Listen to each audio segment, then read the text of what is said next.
Seja muito bem-vindo a mais um Dali para o Tomale, o podcast feito para você que é líder executivo, que dá porrada todo dia para não levar porrada. Estou aí com o Caio Wagner, nosso sócio aí do podcast. Bem-vindo. Obrigado, Lincoln, por mais essa oportunidade de estar aqui hoje para falar sobre um mercado que eu acho que a gente falou pouco aqui dentro do podcast, né? Então vamos ter muita curiosidade, eu estava quase queimando a pauta aqui antes mesmo de começar a gravar, né? Dale para o Tomale. Dali. O convidado de hoje, ele tá aí à frente de uma loja que está mais de 3 décadas quase no mercado, né? Ele atravessou, vamos falar assim, crises, momentos financeiros bons, já passou por tudo, quase, né, 30 lojas abertas que a gente está falando aqui anteriormente. Paulo Dabur, seja muito bem-vindo, cara. É um prazer ter você aqui com a gente. Obrigado por ter aceitado o nosso convite na sua agenda como CEO dessa companhia que tão grande, tão corrida, e está compartilhando conhecimento sobre varejo com a nossa audiência. Pô, obrigado Lincoln, Caio, pelo convite. Vamos lá, vamos conversar um pouquinho e bater um papo sobre nosso mercado aí. Boa. Paulo, a gente sempre começa, cara, com uma pergunta chave aqui para a audiência conhecer um pouquinho de você, né? Qual cadeira que o Paulo ocupa hoje?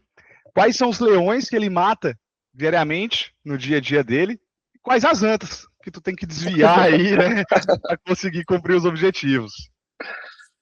Cara, eu sou o Paulo Dabur, sou CEO da Philips hoje.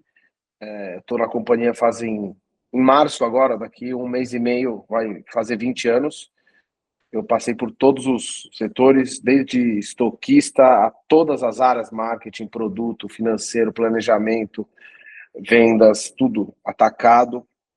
E depois fiquei por um bom tempo focado em marketing comercial e fazem mais ou menos uns 5 anos que eu assumi a cadeira de CEO e acho que esses desafios aí eu não vejo muito diferente de outras empresas, né, cara? Acho que tem, eu te diria que um dos principais hoje nosso aqui são pessoas.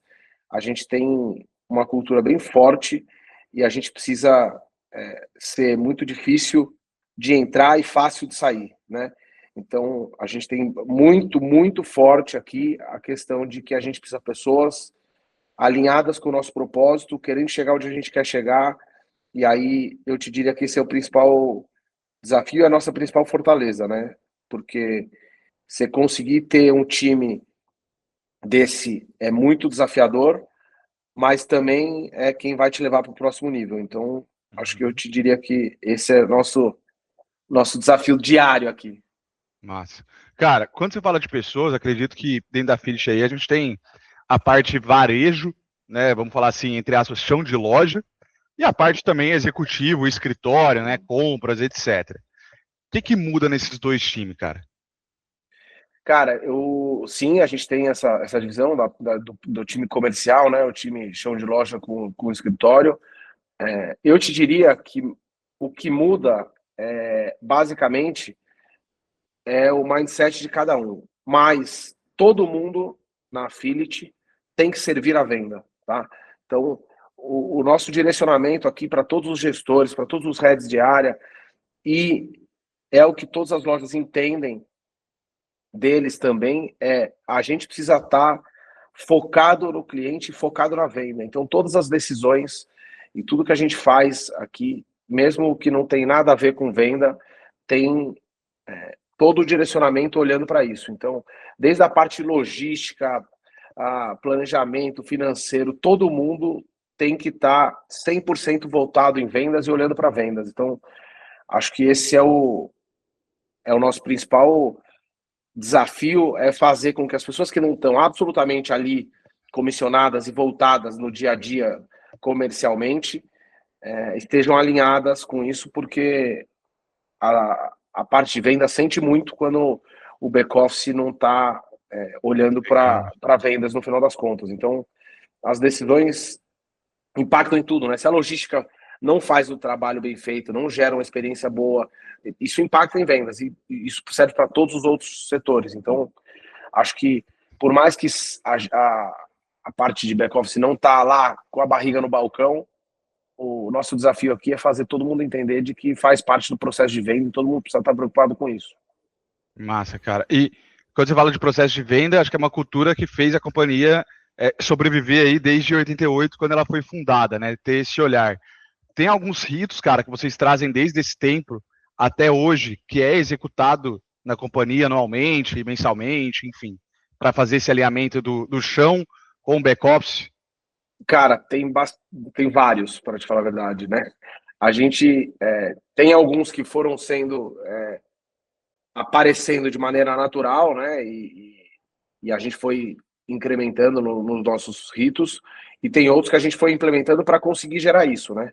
Então, desde a parte da própria time de vendas em conseguir ter, cara, blitz, ter comemorações e ter rituais lá comerciais mesmo, ao pessoal daqui, eu enxergo como um misto, né? Uma parte, obviamente, precisa ser de remuneração e reconhecimento, né? Se tem um bom desempenho em venda, e a gente conseguir fazer uma avaliação mista, né? Desde de fato a venda, como de fato o seu processo impacta na venda nesse determinado ponto, e aí a gente vai ter indicador que vai conseguir avaliar como está sendo feito a sua parte do seu processo para ajudar a venda, e aí a gente cria esses benefícios com isso. Vários outros rituais de comemoração, rituais de conseguir fazer com que as pessoas estejam preocupadas com o que está acontecendo lá, trazer visibilidade do que está acontecendo, transparência, né, de como está essa situação comercial. Acho que vários desses rituais que a gente tem fazem com que todo mundo esteja alinhado. Show de bola. E eu acho que essa parte de cultura, né, Paulo, é um desafio que eu imagino que, cara, para quase 40 anos aí de história, é um grande desafio, mas como você falou, é um grande alicerce também, né? E aí, falando sobre história, tem a questão da marca, né? A gente estava falando um pouco sobre o quão importante é a gente conseguir, né, dentro da Affinity, vocês têm essa preocupação de fato com a marca, e isso vocês conseguiram ser consistente durante todos esses anos. E o que você realmente acha que constrói no varejo em si? Claro que você pode falar mais do recorte da Affinity, mas no varejo, o que você acha que realmente constrói uma marca forte para ela se manter tanto tempo quanto vocês estão no mercado? Cara, eu te diria, como eu falo aqui, que não é uma bala de prata, né? Eu acho que é uma junção de fatores. Acho que são várias coisas simultâneas que fazem com que você consiga construir uma marca forte. Acho que a primeira coisa de tudo vem um pouquinho do começo que você falou, que é a questão de cultura, valores, propósito. Isso está bem alinhado e todo mundo saber, né, para entender o que é a Affiliate, né? Onde a gente quer chegar, o que é negociável dentro da Affiliate, o que a gente quer transferir para quem está vendo, o que o público de fora precisa entender da nossa comunicação. E aí todas as pessoas precisam estar alinhadas com isso. Daí, eu acho que parte por entender que o nosso processo aqui, e isso é muito na Affiliate, é uma maratona e não uma corrida de 100 metros, tá? A Affiliate não nasceu ontem e não foi feita para durar pouco e para ser vendida amanhã e para resolver. A Affiliate é feita para ter consistência, durabilidade e ser uma marca a longo prazo. Então, isso é uma coisa importante. Outra coisa importante é entender que em todos os pontos de contato com o cliente, a gente tem algumas coisas que precisam acontecer e outras coisas que não podem acontecer para a gente conseguir ter uma marca forte. Então, algumas coisas são listadas como parte cultural e cobradas, né, disso acontecer, para a gente conseguir ter essa percepção do cliente, e outras são feitas à base de comunicação e marketing, que é como o mercado vai perceber a gente, mesmo quem não está tendo ali a experiência na loja.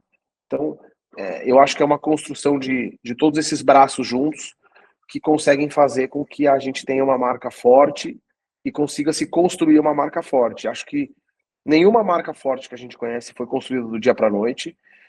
Acho que as coisas precisam ter timing, a gente precisa conseguir ir tendo consistência, porque marca forte precisa de consistência. né? Nenhuma marca forte começou agora e na semana que vem a coisa já não está acontecendo. Então, acho que assim como a nossa roupa, que isso tem muito na nossa roupa, né? De atemporalidade, durabilidade, isso é muito do que a gente fala que a gente precisa transferir para a nossa marca. Para a gente conseguir construir isso aí com valor e de forma perene, a gente precisa ter alguns códigos internos aqui que fazem com que, inclusive, algumas coisas a gente se trave em várias negociações, em um monte de coisa e oportunidade que surge. Por que a gente não faz? Cara, porque isso aí vai ofender a marca, não vamos fazer, acabou, não é inegociável. E aí é o que eu te falo ali no começo, né? Isso vem do nosso código de cultura e valores e propósito, que é isso aqui a gente não vai fazer porque pode trazer um resultado a curto prazo, a gente teria uma boa receita a curto prazo, mas para a marca é inegociável. E aí a gente vai construindo isso passo a passo. Que é assim, Paulo, não sei se você concorda, mas é onde o varejo, e aí vamos falar numa era digital, né? Que a Philips, quando foi fundada, não existia essa era digital do tráfego Sim. pago, né? De colocar o dinheiro ali e aparecer. Mas é onde o varejo costuma errar, né? Confundir, até colocamos aqui, marca com campanha, né? Sim. E aí você trouxe até um pouquinho, não vou nem repetir a pergunta, mas essa diferença de, cara, tem campanhas que você não pode fazer porque vai ferir os seus valores do seu manual de marca. Né? É exatamente isso. Né? É porque eu acho que tem algumas diferenças também, tá? Entre o varejo comum e o varejo de moda premium, que é onde a gente está, né? Acho que o varejo comum tem até algumas permissões poéticas aí de fazer algumas coisas que eu aqui, como gestor da Philips, que a gente está posicionado num nicho de marcas premium, atendendo uma cliente super especial, que a gente não pode se dar o luxo de fazer. E aí, muitas vezes é isso. Várias vezes, essa história da campanha, do tráfego pago e de várias outras frentes que aparecem, você fala assim, putz, se eu fizer isso aqui, cara, vai resolver meu mês. Vai. Mas e a longo prazo? Então eu não faço, acabou. É inegociável. Então, por isso que também a nossa história é uma história de uma construção gradual, de um crescimento gradual, porque a gente tem muito esse cuidado com marca em todas as frentes, cara, de marketplace, tráfego pago, de loja, de posicionamento, de shopping, todas as nossas frentes. Uma das primeiras coisas que é considerado e ponderado para saber se a gente vai seguir no caminho que a gente está é como que isso aí vai refletir na marca, né? Animal. E você passou por várias cadeiras dentro da marca que você estava falando para a gente. Cara, para o Paulo, qual que foi a cadeira mais desafiadora e o porquê? Cara, eu vou te falar que acho que é atual. Porque eu acho que quanto mais você vai evoluindo na cadeira, mais a responsabilidade vai crescendo, né? E acho que, com certeza, de agora, acho que eu assumi bem num período ali da pandemia, que também foi bem Caraca. traumático para o nosso negócio, mas... Já estava no digital durante a pandemia? Já. Isso facilitou bastante o nosso processo. Obviamente, não no volume que se tornou depois, mas, cara, eu não precisei criar nada, as coisas já andavam. A pandemia faz 5 anos, a gente está no digital faz uns 14 já, então a gente já tinha todo o processo pronto, foi só botar um pouquinho mais de lenha na fogueira. Mas eu te diria que agora, com certeza, porque a gente cresce cada vez é mais gente no negócio, mais gente envolvida, mais responsabilidade, e eu me sinto muito responsável pelas pessoas, pelas famílias que estão direta e indiretamente relacionadas ao negócio. Então, sem dúvida, a cadeira atual, sem dúvida nenhuma. E o que você acha que você teve que desenvolver aí na sua gestão, etc., para sentar nessa cadeira, cara? Se você está falando para um cara que está nos escutando, que ele é um líder ali de vendas, um líder de produção, e ele está mirando essa cadeira de chefe da companhia, né? Cara, acho que mais do que tudo, ter a humildade intelectual de que a gente não sabe tudo e tem que ir se desenvolvendo. Acho que hoje eu sou outra pessoa do que eu era há 5 anos, e outra pessoa do que eu era há 10 anos, e outra pessoa há 20 quando eu entrei. Acho que a gente precisa ter bastante inquietude, que é uma palavra que eu falo muito, de querer aprender, se desenvolver, e para isso a gente precisa buscar as coisas, né? Hoje tem muitas maneiras de você buscar isso, mas se você não se sente na necessidade de buscar isso, você não consegue buscar.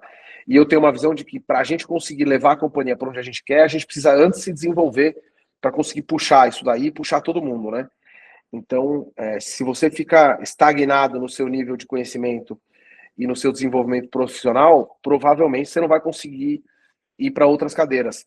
Sempre que eu converso aqui com alguns líderes, eu falo uma coisa para eles que eu acho que vai muito nesse sentido, que ninguém tem que pedir promoção, ninguém tem que querer cadeira. Você precisa estar pronto, mostrar que você sabe, mostrar que você está desenvolvido para isso, agir como essa cadeira, e aí essa cadeira vem.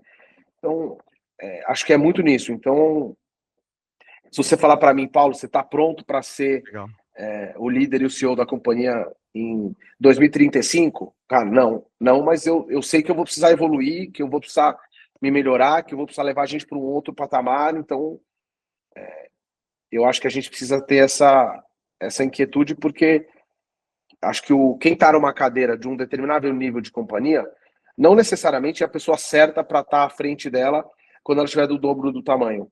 Então, ou você se desenvolve e vai buscando isso, ou você não vai servir daqui a pouco, porque acho que a companhia são organismos vivos que vão se desenvolvendo e vão precisando de mais coisa, e a gente precisa estar apto para levar isso aí para um outro patamar, né?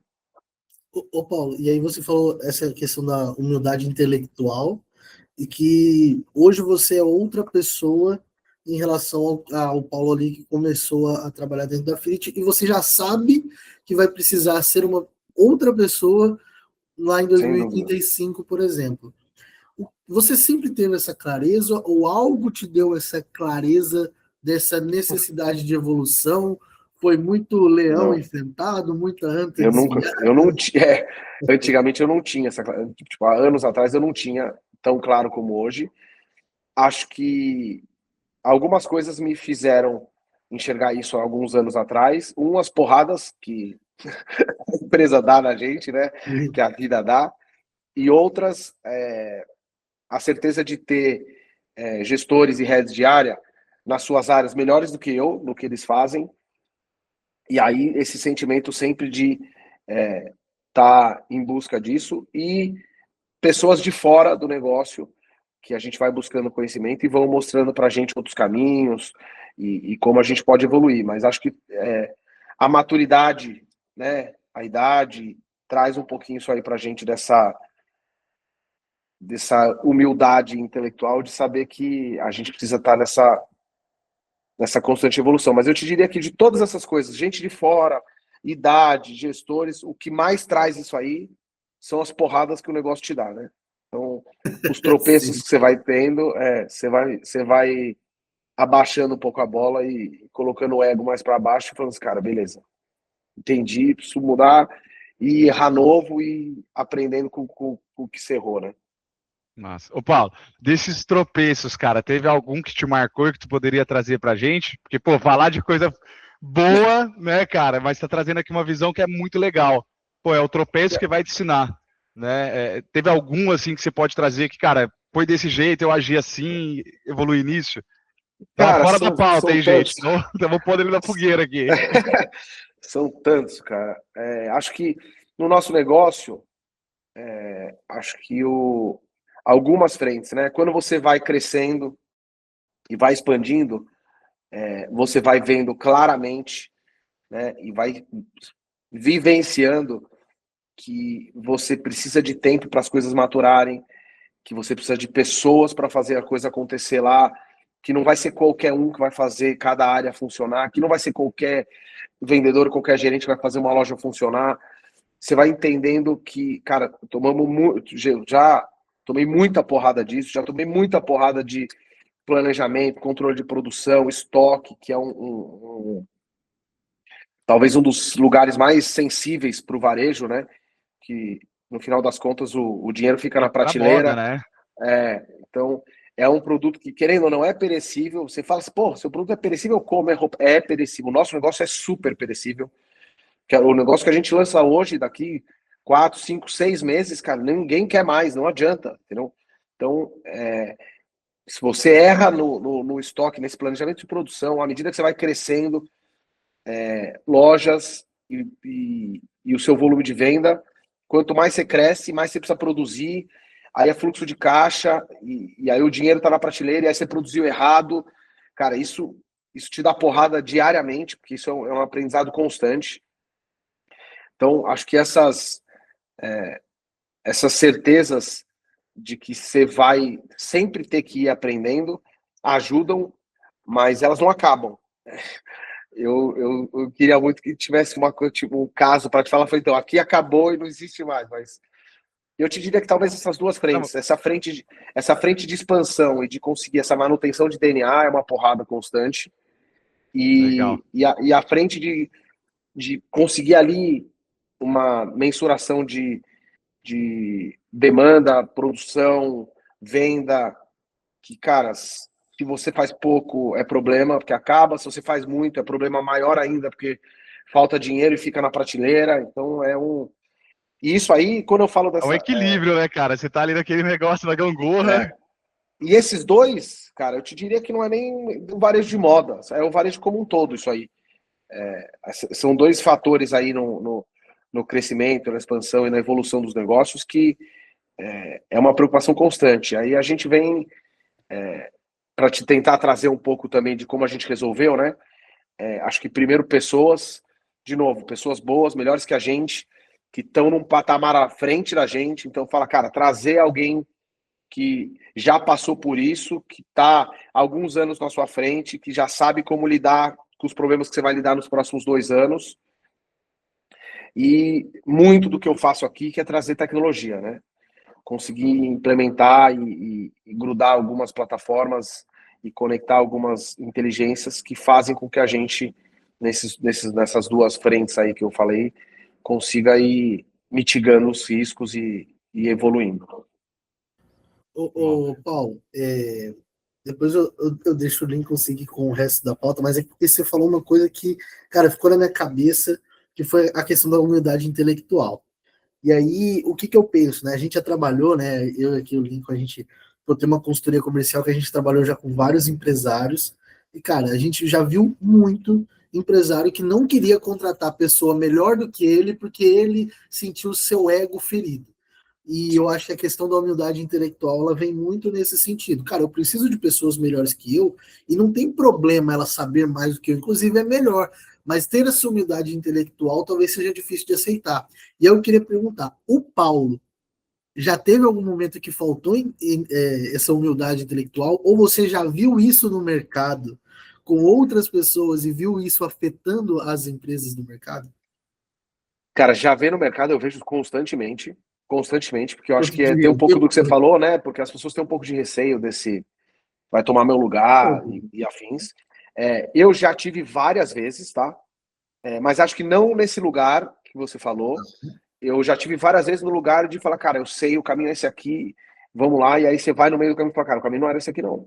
É mais na confiança do que... E aí precisa ter humildade de intelectual e falar, cara, levanta a mão e fala, cara, errei, cara, vamos pra cá e conseguir revisitar. Mas do contrário, do ponto que você falou, eu nunca tive e não tenho.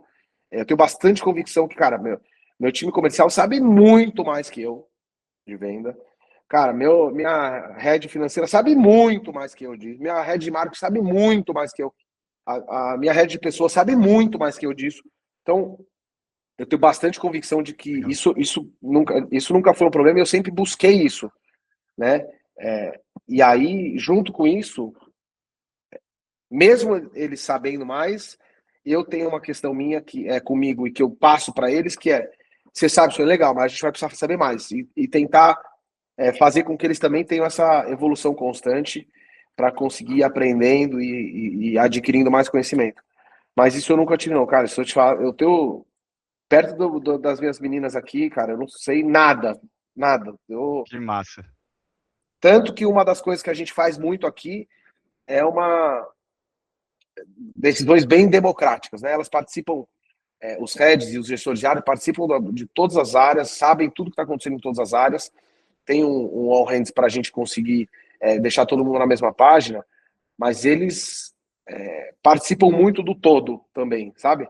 Então, tem bastante troca entre as áreas, etc., que faz com que a gente consiga tentar tirar um pouquinho dessa humildade intelectual de todo mundo. Animal, cara. E aí eu só acho que bacana se trazer isso, né, cara? Porque às vezes tá o cara ali de uma pequena e média empresa, tá um cara pequeno, a gente sabe, querendo ou não, que quando a gente vai para o mercado executivo, líder, etc., tem muito esse lance da vaidade, da política, né? E aí você tá trazendo, cara, seja democrático, aprenda com o seu par, pô, acho que é um bem legal de quem tá à frente de uma companhia tão importante. E você trouxe um pouquinho antes ali, quando eu falei do maior desafio, né, ou a maior porrada, 2 pilares, né? Que daí é tecnologia, dados e pessoas, cara. Olhando o varejo hoje, eu acho que todos têm que usar essa questão de dados. Pessoas, a gente já sabe que é fundamental. Dados, como que o cara começa? Você daria uma dica aí para quem é varejista? Cara, acho que o cara que não está usando dados hoje já deve estar muito para trás. Não ter, acho que é meio negociável isso. É tipo o cara não ter site, não sei te explicar. O cara, dados é arcaico. Você tomar decisão sem ter dados não tem como mais, né? Acho que precisa, o cara que não tem precisa começar. E eu te digo que, a gente que tem dados em tudo, é diária a evolução de tá, e o que mais? E o que mais? E da onde mais? Então, mas acho que muito possível, né? Qualquer pessoa, do tamanho que for a empresa, por mais inicial que esteja, tem dados hoje, né? Porque as plataformas, os próprios e-commerces, os marketplaces, as redes sociais, com o mínimo do mínimo, você consegue extrair dados dali e começar a te trazer um pouco de insight. Né? E aí, à medida que a empresa vai evoluindo, você precisa evoluir em tudo, né?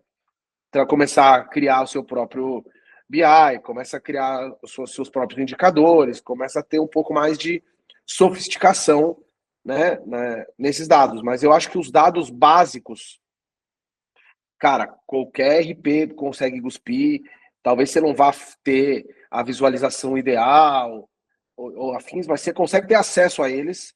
O que para mim é inegociável é não tomar decisão baseada em dados. Isso não dá para tomar decisão vendado, né? Você precisa estar de olho aberto. Então, cara, você tomar a decisão no achômetro a chance de você errar é muito grande, né? Hoje em dia não dá mais. E aí você está num processo competitivo com outras empresas do mercado que, cara, você vai ficar tentando decidir no escuro, sendo que tá todo mundo olhando de lupa.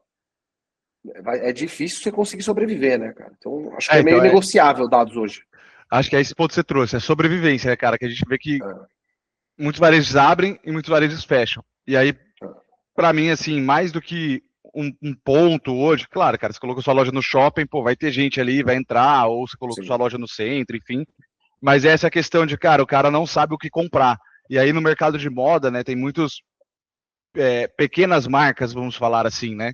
Pô, que eu entendo, é todo um lance de capital, produção, coleção, venda. Muitas das vezes a venda existe o fluxo de pagamento, e aí é onde o cara se complica, né? Não, nessa produção, então, cara, se você fizer isso aí sem dado, é impossível. É convicção que você vai errar. Não tem jeito. Precisa ter dado. Porque, ainda mais quando você faz esse processo de compra, né? Como é que você não vai olhar histórico? Como que você não vai olhar dados do mercado? Como que você não vai olhar comportamento do cliente? Você precisa olhar, senão você vai errar muito. Né? E esse erro custa muito caro, muito caro. Quando você está falando de produção, de produto, você faz o estoque na frente, né, cara? Aquela história, você vai, faz todo o estoque. O fluxo é invertido de caixa, né? Vai vender, vende a 10 vezes, então. Acho que, para mim, dados é negociável hoje, cara. Não tem. E, de novo, não adianta. Eu tô hoje numa posição que eu tenho bastante informação e bastante dado. Mas tem muita gente que está muito na minha frente, tem muito mais. Então eu não posso olhar e falar, não, putz, aquele cara. Não, cara, você tem que fazer com o que você tem e se desenvolvendo, busca mais, entende? Então o cara que também está para trás, né, que está começando agora, que tem uma empresa pequena, cara, não adianta ficar, não, eu sou pequeno, eu não tenho dado, eu não tenho acesso, eu não tenho BI, eu não tenho acesso a não sei o que lá. Você tem sim, cara. Pega, você vende online, você vende online, você tem marketplace, você tem RP, você tem alguma rede social, você tem informação de lá, é isso, cara. joga no Excel, olha, faz de um jeito arcaico, mas tenta dar um pouco de base para as decisões que você vai tomar, né? Com certeza absoluta, você precisa olhar para dados. Boa, boa. Cara, estamos indo para os momentos finais aqui. Acho que depois você pode. Você fica em São Paulo mesmo? Vocês estão Fique em onde? São Paulo, fique em São Paulo. Não, então depois a gente vai marcar para a gente fazer o nosso presencial e continuar o papo aí, que eu acho que tem muito a explorar. Mas na finaleira a gente tem aqui uma pauta, né, cara, que é o momento dali para não tomar, que a gente chama. Então é um momento meio Maria Gabriela. Joga a pergunta, tu devolve ela. Vamos. A gente gosta sempre de falar pro convidado, tenta não ficar em cima do muro, por mais que seja difícil, né, cara? Mas pra gente finalizar, crescer rápido ou preservar a marca? Preservar a marca, com certeza. Por quê?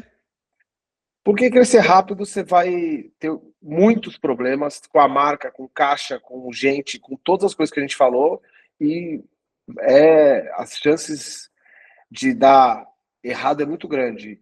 Preservando a marca, você faz um crescimento step by step, mas lá na frente você chega lá. Não adianta ficar ansioso. Boa. Tendência do momento ou identidade construída? Identidade construída, com certeza. Acho que de novo, né? Eu tô falando tudo pro meu negócio, né? Então, claro, pô. Mas é porque o seu negócio tá aí, pô, 3 décadas no ar, cara. Então, eu acho que eu acho que a gente precisa olhar para as tendências do momento, tá? Do mesmo jeito que na pergunta anterior, acho que a gente precisa crescer, precisa expandir. As tendências do momento são uma vertical importante que a gente precisa olhar, mas eu acho que sempre que a gente olha a médio e longo prazo, a tendência de sucesso é maior. Boa. Escalar a loja ou aprofundar relacionamento com o cliente? Não pode ficar em cima do muro, né? Eu acho que tem que fazer os dois. Mas escolher qual que é o melhor ali. Entre os dois, qual que é o melhor. Mas até se ficar em cima do muro, pode explicar porque a gente aprende alguma coisa. Não, eu acho que eu falaria do relacionamento com o cliente com certeza, tá? Porque mesmo ao escalar a loja, você precisa ter essa manutenção e conseguir fazer com que isso seja efetivo. Mas eu realmente vejo muita importância nos dois. Eu acho que escalar a loja também é importante, tá? Mas se eu tivesse que escolher um, seria o relacionamento com o cliente. Modernizar tudo ou evoluir com cautela? E aí, acho que falando dessa experiência, pandemia aí, quando você assumiu, cara. Cara, eu te diria que aí nesse ponto, acho que talvez eu seria um pouquinho mais radical e modernizar tudo. Eu acho que a gente precisa evoluir com cautela, mas eu acho que nos dias de hoje, cara, você não tá modernizado em alguma das suas frentes, vai fazer com que você não consiga chegar nesse longo prazo. Então, acho que talvez essa parte de tecnologia e modernização seja uma coisa que você precisa fazer logo e tudo, porque acho que a evolução com cautela de todas as áreas é importante, mas quando a gente fala de tecnologia, de modernização, acho que a modernização para o meu negócio hoje é meio vital, sabe? Senão o longo prazo não vai acontecer. É muito mais uma construção para... O modernizar tudo hoje é uma base para a gente poder evoluir com cautela, sabe? Boa. Então, usou os dois ali, mas modernizar tudo foi... Não, mas é porque acho que tipo assim, às vezes a empresa precisa de cirurgia, né, cara? É isso. E aí o empresário fica postergando aquilo, cara, não, vai lá e faz a cirurgia, o caos, depois a ordem, né, como diz. É isso. E aí depois, quando você está falando de tecnologia, talvez nesse ponto eu acho que tem que fazer tudo logo e aí vai depois levando às outras coisas. Sim. Campanha forte ou cultura forte? Cultura forte, com certeza. Vence qualquer coisa. Boa. Messi, animal, cara. Animal, mais uma vez, obrigado por ter participado com a gente. A gente só tem uma frase final aqui, né?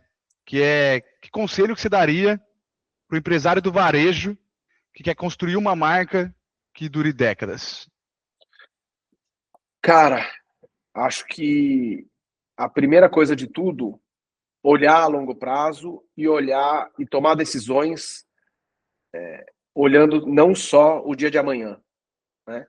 Eu acho que muitas vezes você arranha a marca e cria algumas fissuras na imagem da empresa e da marca por decisões de curto prazo e que podem trazer só um resultado de venda financeira ou alguma coisa que seja momentâneo, mas que não seja bom a longo prazo e futuramente. Então, acho que talvez para conseguir, né, ter isso daí, você precisa ter no seu processo de tomada de decisão sempre esse olhar. E aí passa pela última pergunta ali, cara, cultura forte. Como é que você faz para ter uma marca forte? Cultura forte. Isso aí precisa ser cultura da empresa e tá na cabeça de todo mundo, porque você também não constrói isso sozinho. Uma marca forte tá no empoderamento da equipe de venda lá na frente, com a mesma cabeça, porque é quem tá com contato com o cliente, tendo essa mesma percepção, porque não adianta você criar tudo isso, a pessoa chega na loja, chega no ponto de venda, chega no contato com o seu produto, serviço que você venda, e ter uma experiência ruim e entender que tudo que estava lá é puro marketing, que a coisa não acontece. Então, acho que essa cultura forte, quem está lá em contato com o cliente, fazer parte dessa cultura forte vai fazer com que você consiga criar uma marca a longo prazo. Animal, cara, animal, porque acho que foi o primeiro ponto que tu disse e tu tá fechando com esse ponto, cara. Das pessoas, da cultura, e independente se, né, aquela primeira pergunta do escritório, do chão, tá todo mundo respirando a venda ali, respirando a experiência do cliente, cara. Animal. Boa, Paulo, cara, agradeço demais a participação aqui com a gente. Obrigado por vocês. Proporcionar aqui muito conhecimento. Até anotei aqui, acho que 2 pontos que a gente trouxe que você conseguiu trazer, assim, que agregou muito, assim, como um resumo de tudo que foi falado. É um pouco desse mindset de liderança, de, cara, ter essa humildade intelectual, de ter pessoas melhores do que você, e poder entender naquele momento que às vezes você vai bater no peito e assumir, e quando você estiver errado, tem que assumir também que está errado e mudar a rota, mas buscar sempre essa evolução, sabendo que a empresa de amanhã não precisa do Paulo de hoje, sim do Paulo de amanhã. Isso. Então a evolução é constante nesse sentido. E no mindset de negócio, de business ali, que eu acho que é muito essa questão que você trouxe da construção de marca. Até anotei, cara, construção de marca é alinhamento de cultura interna, pensamento de longo prazo, comunicação consistente e alinhamento da entrega.